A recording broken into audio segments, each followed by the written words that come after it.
Okay, today we're going to start out with the CKLA skills review lesson on a few different things.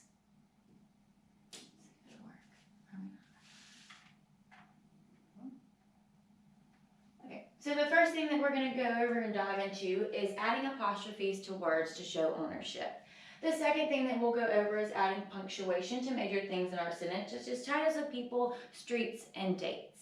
The last thing that we will go over and hit on is how our words change when we go from singular to plural nouns.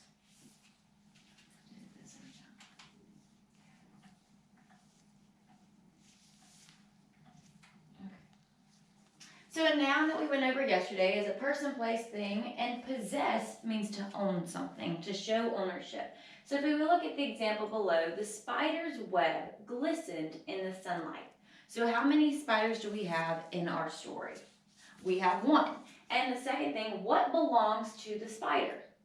The web does. So in our picture right here, it says the spiders, and you have that apostrophe right there, web. That apostrophe shows whose the web is, and it's the spiders.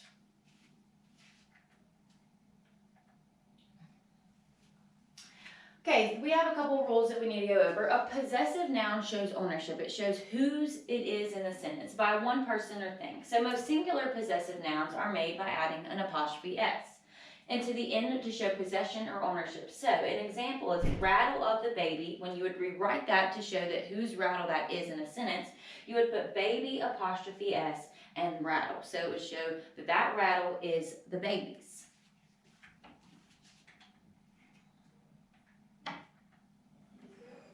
Okay, so here's a list of some things that you might own, so you could actually add your name in here instead of the ones that I added. So Kelly's hairbrush. There's an apostrophe and S in there to show whose hairbrush that is.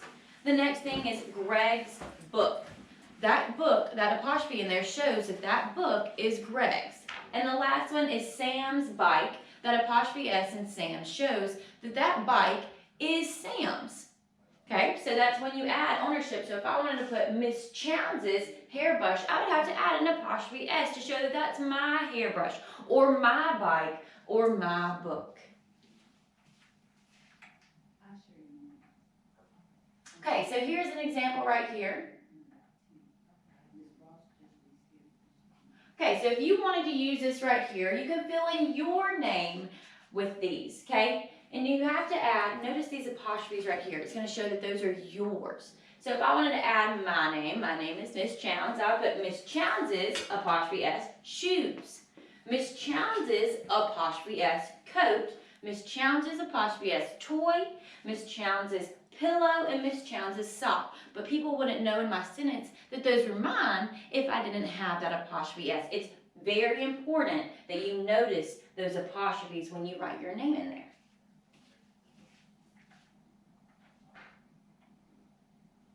Okay, so let's practice real quick. The team's uniforms were blue and gold like in the picture. Well, what belongs to the team? Because you notice teams has an apostrophe S right here. That's right, the uniforms belong to the team. So that's why that apostrophe S is there to show that those uniforms were blue and gold were those teams and not another ones. Okay.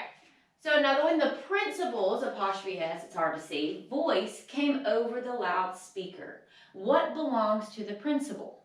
Well, what has the principal's has an apostrophe S? Well, what's his in our sentence? His voice. So that would be his. That would show that ownership, that the voices is the principal's and not anybody else's. Okay. Jake borrowed Wendy's, there's that apostrophe S again, ruler. Jake borrowed Wendy's ruler. Well, what belongs to Wendy in our sentence? That's right, the ruler belongs to Wendy. It's not Jake's. He borrowed it from her. That apostrophe S shows that that ruler is Wendy's.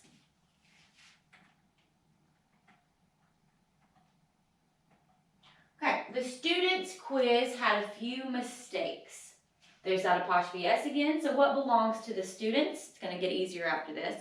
The quiz did. It was their quiz. It wasn't anybody else's. And that apostrophe S shows that that was the quiz that they took. Okay, some more practice. Mother's pie was cooling on the counter. There's that apostrophe S. If you want to go through these words, you can actually circle that apostrophe S and see what comes after it, and it'll make it a little easier. So what belongs to mother? If we look back in our sentence, it was her pie. So that's whose pie it is. It's the mother's pie, and it shows ownership that that's who it was. Okay, so we're going to rewrite some sentences to show possession. So I'm going to show you this one real quick. The sentence they give us is the house of the girl was on fire. When I go to rewrite that, how would I rewrite that showing that that house was hers in our sentence? Well, if you look down here, you'd write the girl's house was on fire, and right in between the L and the S of girls, you need to have that apostrophe S because it shows that that house was hers and not just a grouping of girls within our sentence. Okay, let's rewrite a few more. All right, the patient of the doctor was waiting for an x-ray. The patient of the doctor. How I'm going to show that that patient is that doctor's? Well, we're going to rewrite it. The doctor's apostrophe S patient was waiting for an x-ray. You're going to have that apostrophe S to show that that patient was that specific doctor's. Okay, the flower has pretty petals. Now this one's a little more tricky. The flower has pretty petals. You're going to rewrite it having the flower's apostrophe S petals are pretty, showing that that flower on our screen is the one that we're talking about because all the other flowers might not be as pretty. You're going to say that flower, the flower's petals are pretty, showing ownership to that specific flower.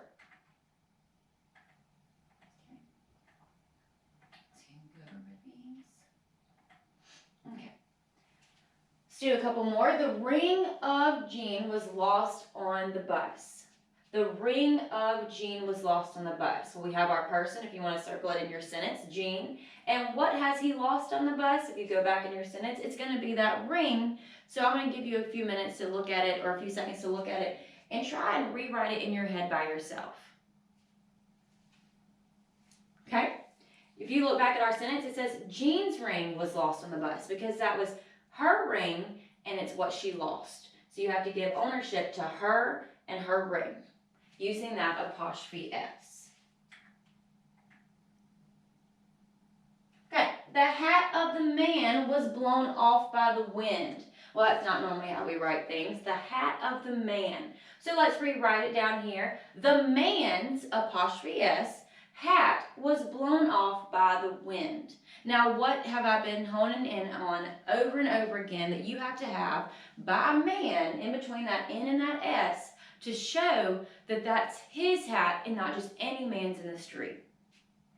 That's perfect. You need that apostrophe there. It shows the readers whose hat, and if you can look right here in your picture, that's his hat. If you don't have it, it doesn't show ownership, and we don't know whose hat it is in our sentence or in our story when it gets more detailed.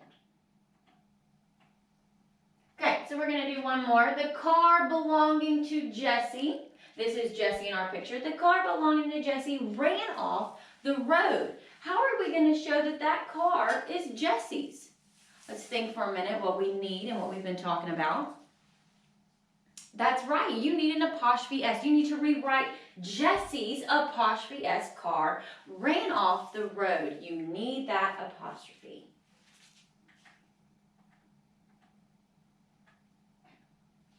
Okay, if a noun ends in an S, then you can add an apostrophe S, or an S and then apostrophe. So, right here, if you look at Iris's missing glove was pink and purple. Or you could write it Iris apostrophe missing glove was pink and purple. Okay, so if a noun ends in an S, then you can add an apostrophe S, okay, or an S apostrophe. It's up to you. If a noun ends in an S, then you can add an apostrophe S or an S apostrophe like I mentioned above. And here's two more examples. The bus's driver, they decided in that first sentence to use an apostrophe S. So you would have that bus's. Okay, the bus's driver was honking the horn. Or you can write the bus driver, that S apostrophe still shows ownership to whose bus that is and who's driving it was honking the horn. So either way can be taken well. Okay, so now let's look when to capitalize and when to add punctuation within our sentences. There's special things that we need to look at. Well, if you think about it, when would we capitalize in our sentence? When would we capitalize certain words? Okay? Of course, at the beginning of our sentences, you need a capital letter, but what about when we have proper nouns within our sentences, like our names and our dates and our addresses? Those are different things that we need to look at, and we're going to look at how to capitalize and add punctuation to the titles of people specifically. All right, so we can capitalize the name of specific people and places and things. Know that key word is specific. And we can also capitalize the names of days and holidays and months, and we can begin and end our sentences correctly. Those are things that you should know, and I know you probably do. But let's review a little bit before we start. So a common noun, common is just our plain nouns. There's nothing special about them in our sentences. It's a person, place, thing, or animal. For example, book, teacher, dog, school. If you see those words in a sentence, you necessarily will not capitalize them. There will be nothing special about them. But our proper nouns, like yesterday I talked about how we have our kings and queens of our sentences. And those are our proper nouns because within our sentence, even if it's not the beginning, they still need to be capitalized. So our proper nouns name certain places, certain people, or certain things. And we have some examples like names of months, days of the week, and holidays are also proper nouns and get a capital letter. Some examples right here of proper nouns are Pam, Miss Smith, Fluffy, October, Christmas, Main Street, and Thursday. And I'm going to give you a couple of seconds. Think of some more proper nouns. Okay, your name is a proper noun. The name like Fluffy, your dog is a proper noun. The name of your school is a proper noun. Okay, they will always be capitalized within your sentences. Okay, the days of the week are always start with a capital letter. Monday, Tuesday, Wednesday, Thursday, Friday, and Saturday, as well as Sunday. All of them, if you see them in your sentence, will be capitalized no matter what. Okay, so do the months of the year. The months of the year are down. Okay, January, February, March, all the way through December. They will always be capitalized, and there will be special ways to write it when you write your actual date. So we'll go into that a little further. Okay, every holiday, I know everybody has a favorite holiday. Okay, mine actually just passed. Mine is Easter. So we will actually go in, you'll capitalize Christmas and Halloween and Thanksgiving and Kwanzaa and Easter and Yom Kippur. All of those will be capitalized, and I know my students absolutely love talking about their favorite holidays, and I actually made them write about them before we left out of school, and they loved to use that activity to capitalize the things in their sentences to tell me the date it was actually on for that year. And they love that activity, but they will always be, all these holidays will be capitalized within our sentences because they are proper. Okay, if a holiday, this is a little tricky, if a holiday has the word day in it, in its name, it also has to be capitalized. For example, New Year's Day. That day is a part of the name, so it's going to be capitalized. Memorial Day, Veterans Day, Labor Day, and President's Day. Those things that have the word day in them, that's like it's a part of the holiday's name, so it also needs to be capitalized.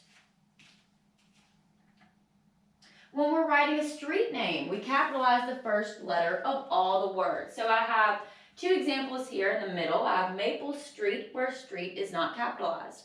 And there's a big no by it because the S has got to be capitalized because it's a part of the street's name.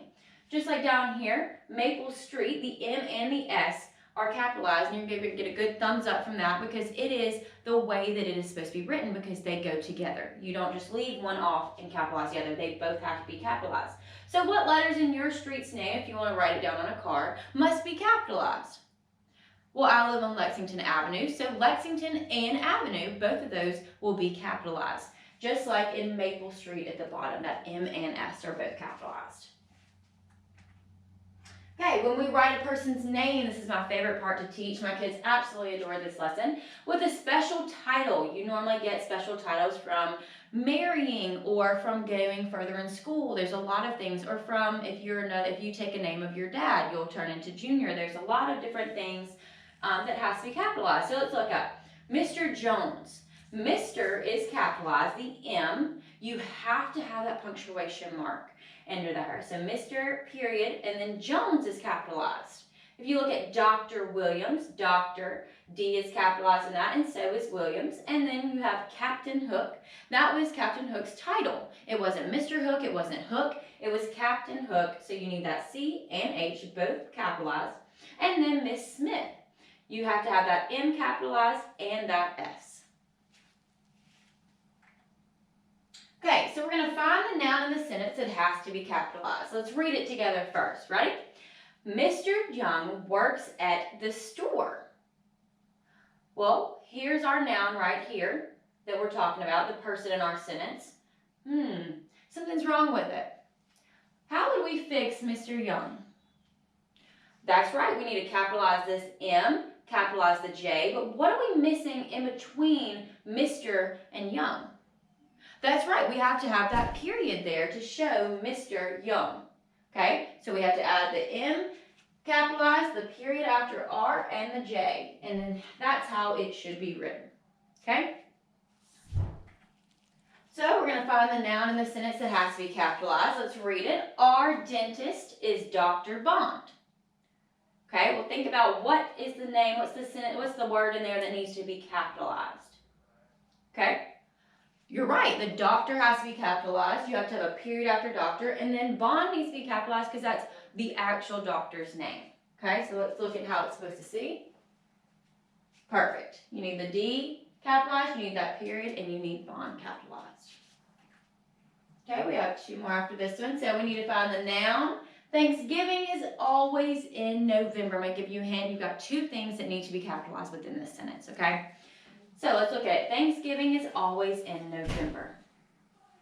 Let's see if you got it. If this is what you have on your screen and you thought that this is exactly right, you need Thanksgiving capitalized, not just because it's the beginning of our sentence, but because it is a holiday and it has to be capitalized at Thanksgiving. And then you also have November because it is a month. Okay, let's do two more. We learned about shapes on Monday. You need to capitalize one thing on here. I'm going to see if you can find it. We learned about shapes on Monday. If you thought that Monday needed to be capitalized because it's the days of the week, you are absolutely correct. We learned about shapes on Monday. That M has got to be capitalized. So let's do one more before we continue.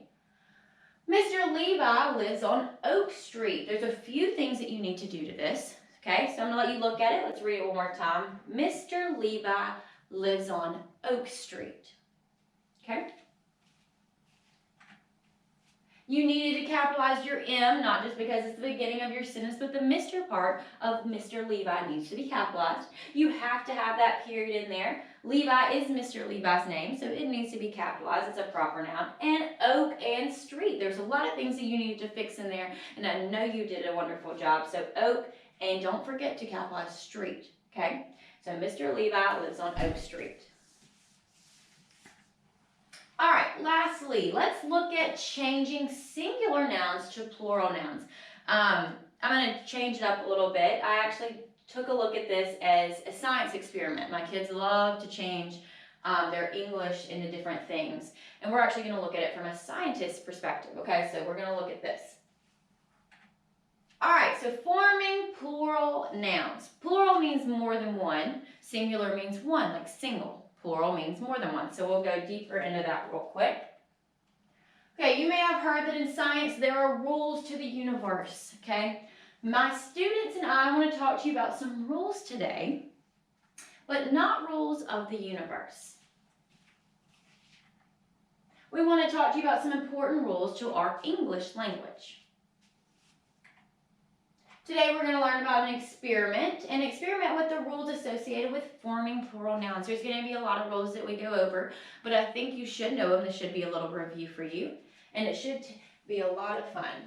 So let's get started. First, let's review what we mean by singular and plural. I kind of went into it a little bit ago, but we have some more time. So let's look. So a singular noun, if you look at this whole side of the screen, refers to one thing. So if you look at it from a scientist's perspective, test tube. That's only one. Now let's look at over here. A plural noun refers to more than one thing. So you'll have test tubes. Notice what they did to tubes in that yellow. They added an S because we don't have one. We have three. So you need to show that it's plural, that we have more than one test tube. Okay, so let's look at some rules. Rule number 1, you add an S to most singular nouns. Normally when you make things plural, it makes it super easy. You just have to add an S. Okay, so let's try it. Make apple plural. So how are we going to make apple plural? All we do, like I just said, is you add an S. Make girl plural. Girls. The only thing we did is what? We added an S. Very nice job. Okay, so rule number 2, if a word ends in X, you don't just add an S, you add an ES. That S needs a helper. So let's look at it real quick. Make box plural. Well, what do? You just add an ES because box ends in that X. And then make 6 plural, you add an ES because 6 ends in an X. Super easy, I know you've got it. Okay, 3, if a word ends in CH, you also add an ES just like X. It follows the same rule. So let's look. Lunch, we're going to make it plural. We have to add a ES. Good job. Lunches. Witch, we're going to make plural. Witches. So if I said all the witches gathered around Halloween, you would write it with an ES. Okay, same thing. We're just going over a few more things. These are all basically the same concept. So same thing with CH and X. If it ends in the SH, you're going to add an ES. So super easy, following the same rules. So X, CH, and SH all follow the same rules. You add an ES at the end to make it plural. So wish turns to wishes, and eyelash turns to awesome eyelashes. You add that ES on the end. You have to have that E and the S. Okay. So same thing right here. This is the last one before we go into a little something different. If a word ends in 2 S's or just 1 S, you're going to have an ES. Because if I just added an S to that, it would just look crazy on our word. Okay, so we need to add an ES. So same thing with X, CH, and SH. If a word ends in a double S or just one, you're going to have that helper ES. Okay, so let's look at it. Pass. Passes, we added an ES, it ends in 2 S's. Now, if you could tell, probably, if I added one more S right here, you would kind of look at that word and know that it looked a little crazy. So you would have to look and add that ES. And then boss, you would make bosses, and you'd add that E and S. Okay, rule number 6. If a word ends in Y, and the letter before Y is a consonant, you're going to change the Y to an I and add ES. So, the way I tell my students, if you see, look at that, if a word ends in Y, you put an arrow to the word before. If it's not a vowel, like A, E, I, O, or U, and it's a consonant, you're going to mark out that Y, put I, E, S at the top of it, and then rewrite your word nicely at the bottom. So, let's look at this. All right, so we're going to look at baby real quick. Baby, you're going to mark out that Y because that B right there is a consonant. And you're going to add IES to the end. So babies. And then we're going to look at candy, same thing. X out that Y, draw your arrow to the D, that's a consonant. So you're going to add IES. Not just S, not just ES. You need to drop that Y and add IES to make those things plural. Okay, we're almost done with this. Number 7, if a word ends in F, or FE, just how we drop that Y, you're going to actually change the Y to the F to a V and add ES. Just how you drop that Y and added IES, you're going to drop that F and add VES. Okay, same rules apply, you're just using a few different letters. Okay, so leaf. I have one leaf in my hand. Well, if I want to say I had many leaves in my hand, I'm going to drop that F and add VES. Wife. If I want to say wives, and you should actually pronounce it differently, you pronounce that V, wives, I'm going to drop that F and that E and add VES. Super simple. Same rules apply with the IES when you're dropping your Y. And I think this is our last rule. So these are something that you're going to actually have to memorize. My kids love doing this. We did it in some card games. There are a few irregular plural nouns that you actually just have to memorize. And we're going to look at a few of those. And I think you actually might already know them. You just don't know that that's what they're called. So, a few irregular pronouns that we need to memorize. Man turns to Men, I have one man. I see many men. All you do is change that A to E. Woman is the same way. You change that A to an E. I see one woman. I see many women. Okay, and you actually pronounce it differently. Woman, women. Okay, so all you do is change that A to an E. Okay, these are a little different. Child, I have one child. Or to change that to make it plural, I have many children. Okay, and then mouse, I see one mouse. I see many mice. Okay, the whole thing changes. They're called irregular pronouns because they don't follow any of our rules. They're just something that you have to memorize. So let's look at a few more before we finish up. Okay, there are two on this screen. I want you to try and look at both of them and figure out what's the difference between my left side and my right side. Well, that says fish. When they go to make it plural, it doesn't change. Well, the bottom it says sheep. When you go over here to the plural side, it doesn't change. There are some that do not change. It's just the way you word your sentences. Okay, so fish actually stays the same, and so does sheep. And there are a few like that. Okay, so I have two of these, I think. Write a sentence using the plural form. So I give you the singular form, and I want to show you in sentences the actual plural form. And if you have time later, you are more than welcome to take these words and make your own sentences with them. But for time's sake, we're going to look at the ones that are on the screen. So calf. Okay, well, let's think about it. That I need to make that plural. It ends in an F. I've got to mark that F out and add 3 important letters. Now think about those 3 important letters. That's right, you're going to add V-E-S. So the calves just learned how to walk. I made calf into calves and made it plural. Fox. Ooh, X is one of those rules that we were looking at. What do I need to add? I need to add an ES. Good job. So the foxes ran into the woods. I added that ES to make it plural. Okay? Let's write a sentence using the plural form one more time. Life. Okay? Life. Ooh, there's that F again. What do I need to do that F? I need to drop it and add a V-E-S. So when I look at it in a sentence, Mom says that our cat has 9 lives. Okay, I made life plural by adding that V-E-S and dropping that F. So foot. That's one of our irregular pronouns that we didn't go over, but I want you to actually look at look down. I have 1 foot, I have 2 feet. Good. So his feet hurt after his long run. Okay? And that is all for English. Thank you so much for listening.